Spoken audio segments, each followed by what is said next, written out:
Thanks, Kent. Appreciate everyone being here today. It's an exciting time for us. Finally get to kick off the season here with the first practice on Wednesday. This summer and fall has been all about laying the foundation, what the culture of the program we want it to be. And I'm excited to get started on Wednesday because now it's about competition and a player evaluation and really start to determine what our core group is going to look like. So best time of the year for us, first day of practice on Wednesday.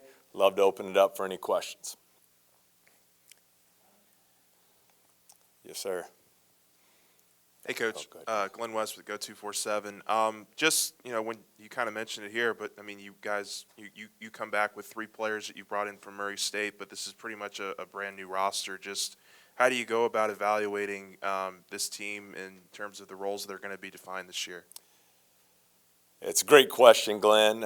We've started that process. It's been a little bit of a different year for us and how we want to build our team. I would prefer the summer and fall to be more player development driven, a lot of individual workouts and so forth. But with us having essentially 13 new players, new staff, we've done a lot more team events this summer and fall to start to build the chemistry of the group, to start the installation process of offense, defense, and special team schemes. And then now I think as practice starts, ultimately the players will determine who plays through their production on the court and practice, their ability to impact winning. And so we'll have very competitive practices. I'm an equal opportunity there. You can come and earn as many minutes as you want and really work to determine your role within the team. Where I might vary from others, you won't see us running any platoon systems. 12 players aren't going to play. We like to get to that top 8 or 9 and keep our best players on the floor as much as possible. So these next 6 weeks will be critical in determining who those guys are going to be. Yeah, Ron Higgins, Tiger Details. Your 3 Murray State guys, have they kind of been your kind of natural leaders so far because they've been through your system? They know, the workouts, the discipline. Have other players kind of gravitated to them for answers? Well, I think that's part of the goal for them. They certainly have a great understanding of what we want the program to look like, how we should function on a daily basis, what the energy in the gym at practice should be like. All of those things are very important. But I don't ever want to put a limit on who the leaders are of the team. I've been a part of great teams that just had 1 leader. I've been a part of great teams that had 5. I think Armani Wilkinson and Adam Miller, certainly with their familiarity here with LSU, being high-level players, those are also great candidates to be leaders of the team. But out of that Murray State group, I think Juice Hill, being at the point guard position, that's a critical part of being the point guard, is the ability to lead and impact others, set the tone for how we work, how we communicate and practice. I think he's done a terrific job of that. Hey, Coach. Henry Huber from the LSU Reveille. Retaining a player as talented as Adam Miller had to have been a huge plus entering your first season. What was his attitude like when you got here, and how has it evolved ever since? Yeah, Adam's been terrific. Love him. Obviously a very good player. Can really shoot the ball at a high level. What I've enjoyed most about coaching him, he is a relentless competitor, incredibly smart, has a great basketball IQ, and he wants to win. And so I think it's going to be important for him not only to carry the load on the floor himself as a player, but to be a leader on the team. All that being said, I think we have to temper expectations for him as well. This is going to be a process. He hadn't played college basketball game in 18 months. He's been cleared for 4 weeks. So it's not going to happen overnight, but he's going to have a great year for us. Been an absolute joy to coach. Been a lot of fun to build that relationship starting in the spring. And, quite frankly, was honored he chose to stay and be a part of what we want to build here at LSU. Hey, Coach. Matthew Burney from On 3. Obviously, you have the 4 freshmen that you added. What have you seen from them and how they've approached working, getting to know you, getting to know the staff, and getting to know how to approach college basketball? Been a lot of fun. It's a process. Everyone's on a different timeline. Some guys it happens right away. Sometimes it could be a semester, could be a year. But with the freshmen, I think you look at Jalen Reed, had an unbelievable offseason in the weight room. 6'10", 235 pounds, highly skilled. Like Adam Miller, a very smart player, really has a great understanding of the game. And he's not a 6'10", just back to the basket guy. He's today's era forward, skilled on the perimeter, can really pass it, create off the dribble. He's going to be an outstanding player for us. Tyrell Ward has really made great progress since the start of the fall semester. 6'6" wing, can score it, athletic, just wants to be a great player. So with that being said, he invests a lot of time in it, and you start to see the production as he continues on his journey. Big Sean Phillips, 7-footer. He's 245 pounds right now, was 320 pounds 2 years ago. All right, so you see the commitment he's made to improving. He's a guy who can protect the basket, with his shot blocking around the goal. It's just going to be a matter of continuing to learn the system. And then Cornelius Williams had a good summer. He's out right now with a shoulder injury. Don't have a timeline on how long he'll be out, but he will certainly miss majority of the preseason at this point. So, but overall, been really pleased with their transition from high school to college, and I know they're excited about the start of practice. Hey, Coach, Peter Rodriguez with the Reveille. Since you've been here, how far along would you say this team is in terms of just gelling together? And then overall, what have you been most impressed with this new group? I've been most impressed with the character of our team and the work ethic. I think those are great ingredients when you're trying to take 13 individuals and build them into a successful team. You have to start there. So it's been a lot of fun to coach our group. You see us getting better every day. Obviously, still have a long, long way to go. But I think when you have, those core values that we always talk about, hard work, unselfishness, toughness, you're able to start that process of getting better every day and building a team. I think the chemistry is going to be important for us as we build our group. And a big key is one thing I'm looking for with the start of practice is we need leadership. We need leadership to really start to emerge. I think player-led teams are always going to be a lot better than coach-led teams. And so that's where guys like KJ Williams, Juice Hill, Adam Miller, and Wani Wilkinson, counting on them to really step forward into those type of roles for us. Yeah, Michael Cobble, WBRZ. You kind of just touched on it, but you have such a blended roster of so many different levels of where they are in their basketball journey. Was it important to kind of send them off on their own and do all the trust fall team building type stuff that you would over a summer? What did you learn, I guess, outside of the hard work and commitment about your team that maybe gives you hope that they can gel and become a unit? Well, I think it's important with every team that chemistry is developed. It's especially challenging for us with everybody being brand new. But I think you have to be intentional in how you go about building your group. So we've been trying to do that through team meals. We did the escape room, bowling, some of those things outside of basketball, tailgating, going to the football games. Because at the end of the day, you have to build that trust within the team. And the only way to do that is to invest the time, to have a high level of communication within the program. And I think some of that then starts to fall back on the players. They have to be intentional too in how they build relationships with each other so we can start to develop that trust on the court. Matt, I think y'all have surprised a lot of people in the media, people in general, with the roster you're able to build concerning the uncertainty with the NCAA situation. Were you pleasantly surprised at all that players bought into the message that you were trying to sell? And what do you think was the factor that allowed you to bring players in from all over the place that under somewhat uncertain circumstances? Well, I'm excited with where we landed, considering the circumstances back in the spring.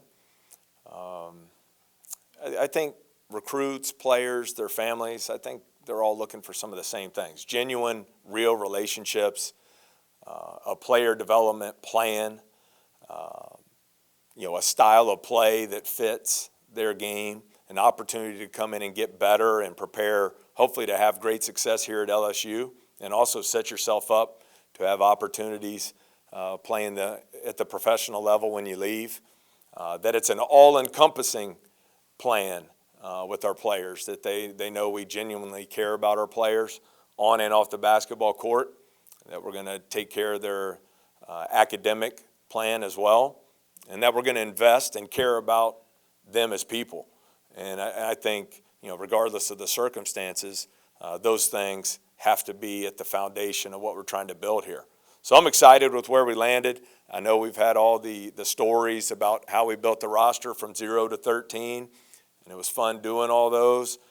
Now it's time to get to work. We've turned the page from that. Our roster for the 22-23 season is what it is. And I'm excited about turning it into a really good basketball team, starting with practice on Wednesday. The NCAA stuff still hasn't been resolved. So what is the motivation for this team? How do you, get them the right direction and knowing you don't know the end game this year. You have no idea if there's a tournament for y'all or not a tournament. I mean, how do you keep them focused on, I guess, getting better and not worry about what's going to happen in the future? Yeah, I think simple but boring answer. I mean, we got to control what we can control. Whatever's happened in the past, I have nothing to do with it. We have nothing to do with it. We have nothing to do with what happens NCAA-wise moving forward, so we don't ever talk about it. I came here to LSU to move the LSU basketball program forward and to build a championship program, and so we focus on that every single day. Players come here, they want to get better. They want to win. They want to be on the biggest stage in the country here in the SEC, and they want to prepare to go play in the NBA one day. And so I think it's important that we just keep our focus on that daily process, how you going about getting there. Hey, Coach, just when you're looking at establishing an offensive and defensive identity with this group, how much of that were you able to do over the summer, and then how much of it, kind of dictates what you see over the next 6 weeks? I think a good question, Glenn. I think, like most coaches, I have a certain system, a foundation that I believe in, schemes on the offensive and defensive end of the floor. But then at the same time, I think it's the coaching staff's job to put our players in the best position to be successful.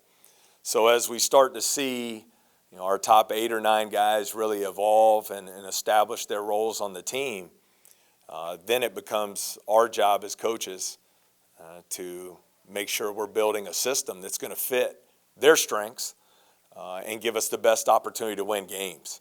And so I think we have a good foundation in place, what our concepts are on the defensive end of the floor, how we want to play offensively, and now we can really get to specific details these next 6 weeks of who needs to be shooting the basketball, where the ball needs to go, really developing our balance inside, outside, and I think you'll start to see that emerge in the coming weeks here.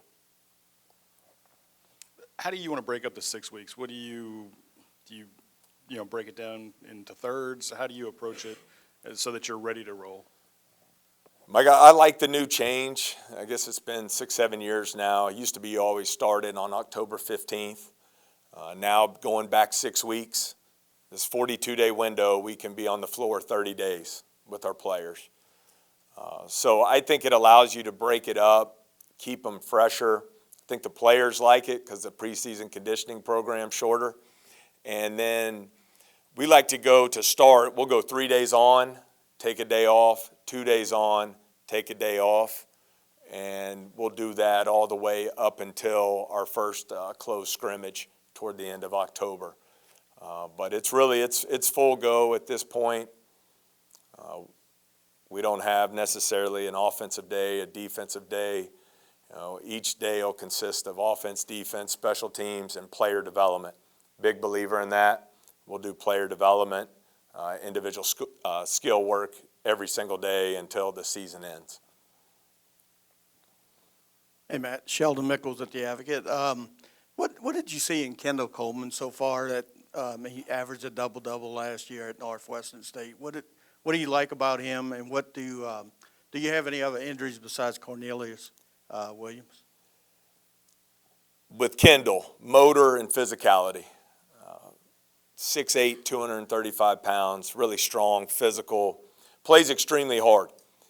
So he's been our leading rebounder up until this point through summer and fall. He's continuing to learn and get a better understanding of how we want to play and in all our different schemes. But most importantly, extremely hard worker, plays with great energy, brings a lot of toughness to our front court. And then injuries. Really we've had some guys banged up here and there, nothing serious. Adam Miller is fully cleared, as I mentioned earlier, so he'll be full go when we start on Wednesday. Cornelius Williams will be out. I really should expect everyone else to be good to go when we start up Wednesday.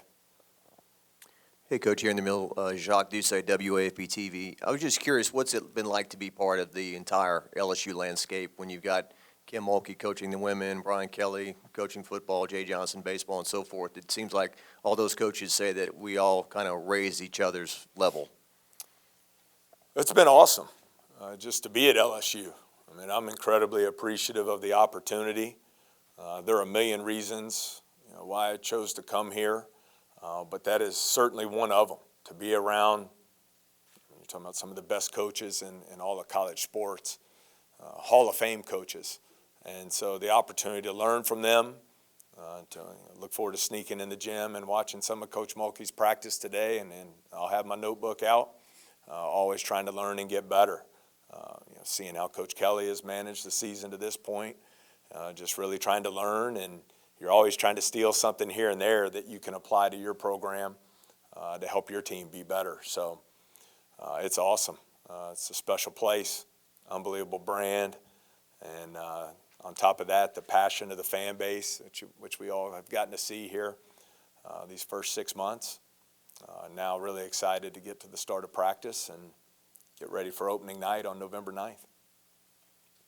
Hey, Coach, Ed Daniels from New Orleans. I know you can't talk about this, but it looks like you're having success recruiting the New Orleans area and the state. The 2006 Final Four team had a lot of Louisiana kids on it. I wanted your impressions of the state, and moving forward, how big will it be for you in recruiting? Well, we need another cycle like that to come through in the state, where there are 5 Final Four starters within an hour of campus. But I love the state of Louisiana. We've had players there during my time at Murray State and elsewhere. The high school coaches have been awesome. It's been great getting to meet so many of them. Expect to have quite a few of them at practice over the next 6 weeks as we look to build those relationships. But we always want to do a great job recruiting the state of Louisiana. We know a lot of these high school players have great pride in LSU and want to represent their home state. So we'll continue to do a good job there, building those relationships across the state. When you look at Armani, what do you see for his potential? I think we've seen he wants to be a better offensive player. He wants, but ultimately it never came to fruition. Where do you see his growth this season? Well, I have high expectations for Armani. I love him. He's been absolute joy to coach. He is a warrior. He's a winner. He embodies everything you want in a member of your team. He's had great success on the defensive end of the floor as an elite defender. He's a terrific athlete, which allows him to be a great offensive rebounder, and outstanding when you look at the percentages on catch and shoot threes. My goal for him is to see him take on an expanded offensive role, and a guy I expect to have a breakout year for us scoring the ball. And the final piece of that, Mike, is the leadership piece that I mentioned. I think when you have a player with that type of toughness, who wants to do whatever he can to impact winning for his team, although he's sometimes quiet, that opens the opportunity for him to be a great leader for our team. Hey, Coach. Koki Riley with the Daily Advertiser down here. So when you have two guards like Cam Hayes and Justice Hill, two kind of ball-dominant guards, do you think those two guys can sort of play together, or really with the guard rotation in general? You have a lot of guards, so how do you sort of manage not just the playing time with those guys, but also the sort of chemistry with all those pieces involved? It's a great question. I think that the answer there is twofold. I think, number one, those guards, it's up to them to establish their role on the team through their production and practice. And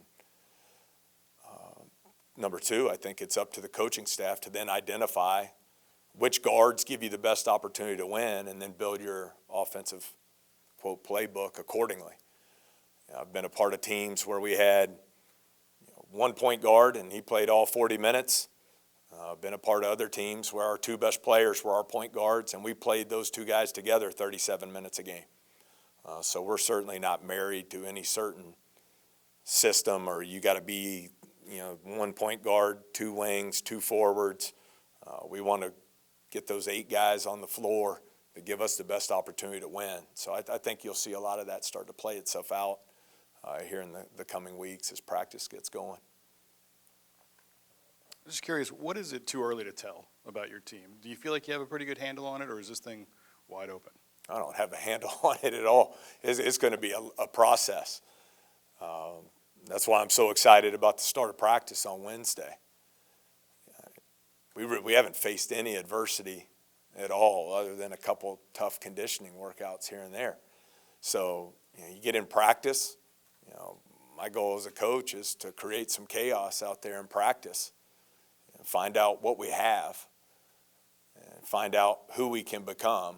So I don't really have any great answers for you here today, having not started practice, but I think it'll start to emerge as we go through these first 4 weeks. Then you get to those 2 close scrimmages. We have the option of playing exhibition games. I didn't want to do that. I wanted us to play close scrimmages against other D1s so you can find out where you stand going into November. So sorry to be a bore, but we'll find out. These next 4 weeks will tell us a lot. Those 2 close scrimmages will tell us a lot. And then as I tell our team all the time, they'll determine their roles. Coach and staff will help define them. Then it becomes up to them to accept them. The last piece of that is role evolution. I think I got to be able to tell a player where he's at on November 9th, and here are the things you can do to increase your role. Our NCAA tournament team, 2018, the 2 forwards who started on opening night for us didn't play in the NCAA tournament. And 2 guys who didn't play on opening night ended up being the starters in January, February, and March. So I think, and that wasn't my decision, the players decided that by how they played on the court in practice and ultimately in the games.